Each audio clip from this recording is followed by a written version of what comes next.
Bonjour et bienvenue à tous et à toutes dans ce journal hebdomadaire Le Tibet cette semaine. Je suis Pema Tsawang avec une nouvelle édition d'actualité sur le Tibet, sa sainteté, le Dalai Lama et l'administration centrale tibétaine. Voici les titres de cette semaine. Sa sainteté, le Dalai Lama réaffirme son engagement à guider des disciples pour les 10 à 20 prochaines années à venir. Un groupe de défense des droits signale que les Tibétains font l'objet de discrimination au milieu des manifestations massives contre la politique de la Chine concernant le Covid. La Chine condamne un moine tibétain à 2 ans et demi de prison. Les groupes indiens de soutien au Tibet s'engagent à poursuivre la reconnaissance de l'administration centrale tibétaine comme représentant légitime de tous les Tibétains. Le président de la commission exécutive du Congrès américain sur la Chine demande une enquête de l'ONU sur les séparations familiales forcées au Tibet. Le Parlement tibétain en exil conclut son programme de défense du Tibet en Europe. Le groupe parlementaire australien multipartite pour le Tibet se réunit pour définir des plans d'action pour le Tibet. Le représentant Sonam Frasi conclut sa visite de plaidoyer dans le pays baltes. Des Tibétains et des Taïwanais se réunissent pour trouver un terrain d'entente.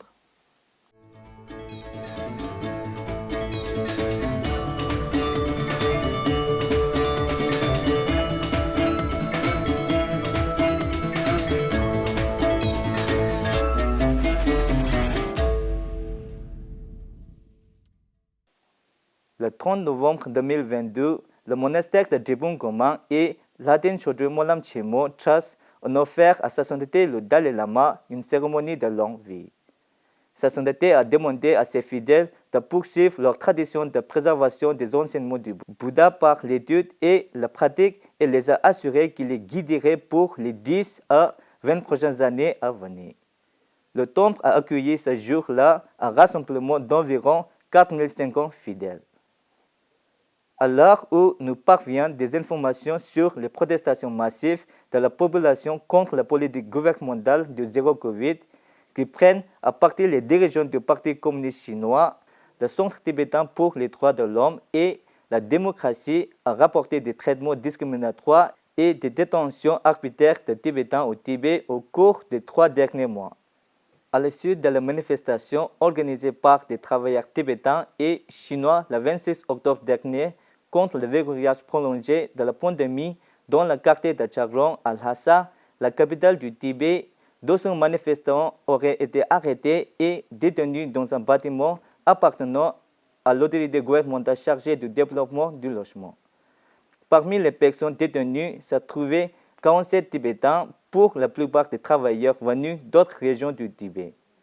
Le Centre tibétain pour les droits de l'homme et la démocratie a signalé en cas de manifeste de discrimination officielle, des manifestants chinois ont reçu une punition plus légère sous la forme de refus d'allocation logement et d'autres aides gouvernementales pour avoir enfreint la loi sur le délit de manifestation.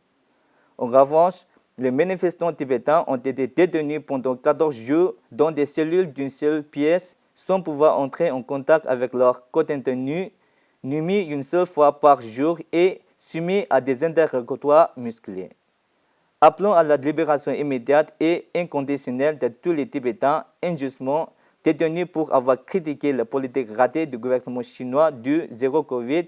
Le Centre tibétain pour les droits de l'homme et la démocratie a également fait état de restrictions disproportionnées du cyberspace tibétain par rapport à l'application de la politique du zéro Covid en avril à Shanghai et en août dans le centre du Tibet.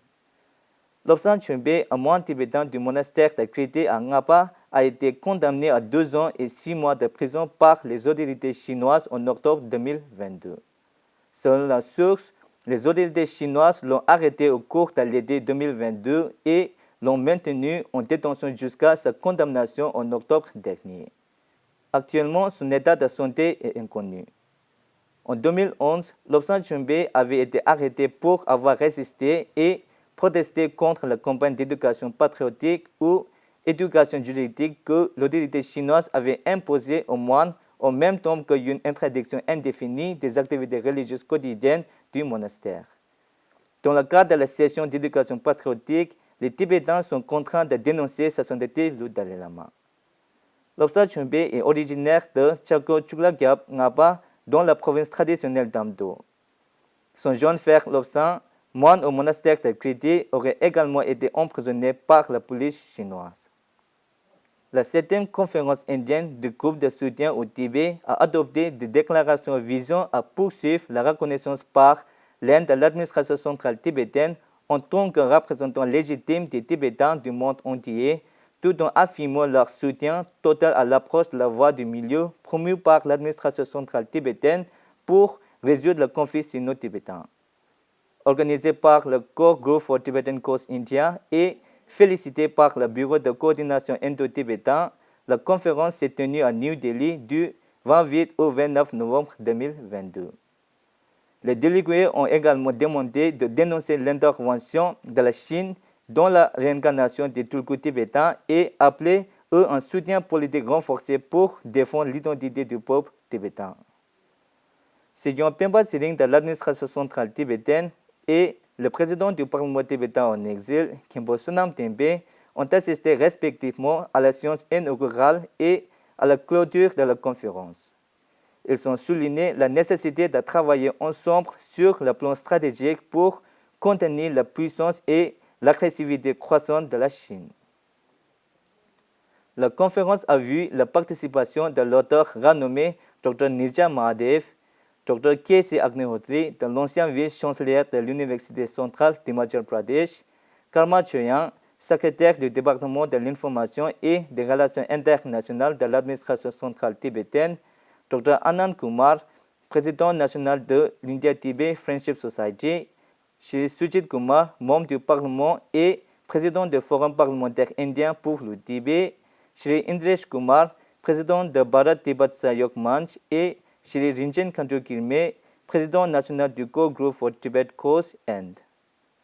Plus de 200 membres des groupes de soutien au Tibet de l'Inde ont assisté à la conférence. Les participants ont délibéré sur le rôle de l'Inde dans le conflit sino-tibétain, les droits de liberté des Tibétains au Tibet, l'importance de l'écologie du Tibet et discuter des moyens d'élaborer des stratégies et de renforcer le fonctionnement et la collaboration des groupes de soutien au Tibet en Inde. Sejong Pemba Tsering a également assisté à la cérémonie de clôture de la réunion annuelle de 2 jours des directeurs d'école Sambodha qui s'est tenue la semaine dernière à Dharamsala et y a prononcé un discours. À cette occasion, l'effort de 16e Kasha de consolider les écoles de petite taille afin de surmonter les problèmes de subsistance de ces écoles en raison de la diminution du nombre d'enfants tibétains. Le président et le co-président de la commission bipartisane et bicamérale du Congrès américain sur la Chine, le sénateur Jeff McLeay et le représentant Jim McGovern ont adressé une lettre à Volker Turk, le haut-commissaire des Nations Unies aux droits de l'homme, demandant une enquête des Nations Unies sur les enfants séparés de force de leur famille au Tibet le 30 novembre 2022. Citant le rapport 2021 du Tibet Action Institute, la lettre souligne la nature coercitive du système de pensionnat et d'école maternelle au Tibet qui sert l'objectif du Parti communiste chinois visant à cyniser les Tibétains. Le programme de défense du Tibet de la délégation du Parlement tibétain en exil en Lituanie, aux Pays-Bas, en République tchèque et en Suède a pris fin. La semaine dernière, la délégation parlementaire tibétaine dirigée par Temba Yarpe, accompagnée de Yudren Okatsan et Wangdu Dorje, a rencontré Rinzin Chodre Genkan, représentant du bureau du Tibet à Bruxelles, et Wangpo Cheton, directeur exécutif pour l'Europe de la campagne internationale pour le Tibet et engagé un dialogue interactif sur la campagne de la sensibilisation au Tibet qui sera menée à Amsterdam. La délégation a rencontré le responsable politique principal du département des organisations multilatérales et des droits de l'homme du ministère des Affaires étrangères, ainsi que le responsable politique principal du bureau de la Chine du ministère des Affaires étrangères. Elle les a informés en détail de la situation des Tibétains en raison de l'imposition par les autorités chinoises d'une politique durée à leur égard. La délégation a également participé à la session de débat sur l'importance du Tibet pour l'Europe et la Hollande, organisé par ICT Europe et rencontrer la communauté tibétaine de Hollande. Le groupe parlementaire multipartite australien pour le Tibet s'est réuni pour discuter et élaborer des plans d'action pour le Tibet en marge de la session de printemps du Parlement australien le 13 novembre 2022.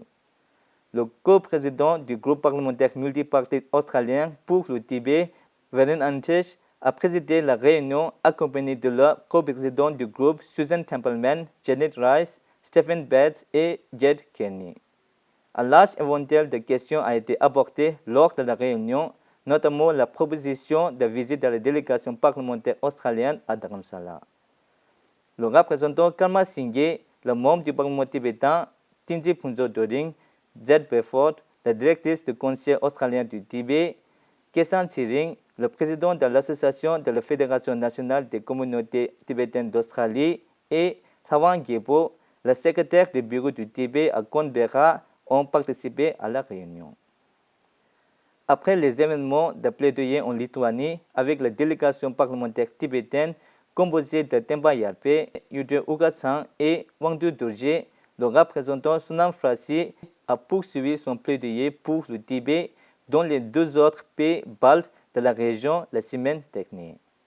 Il a rencontré des représentants du gouvernement, des parlementaires, des journalistes, des universitaires et des sympathisants à Riga et à Tilan, attirant l'attention sur les griefs de longue date concernant la violation de la liberté religieuse au Tibet, la menace imminente de l'ingérence du gouvernement chinois communiste dans le processus de réincarnation des lamas tibétains, la menace croissante de la situation environnementale sur le plateau tibétain et les préoccupations plus récentes concernant la collecte massive d'ADN, les pensionnats de style colonial largement répandus, ainsi que la reconnaissance internationale du fait que le Tibet n'a jamais fait partie de la Chine. Les visites effectuées cette fois-ci ont permis d'élaborer un plan confirmé pour une visite de la délégation parlementaire balte à l'administration centrale tibétaine à Dharamsala l'année prochaine.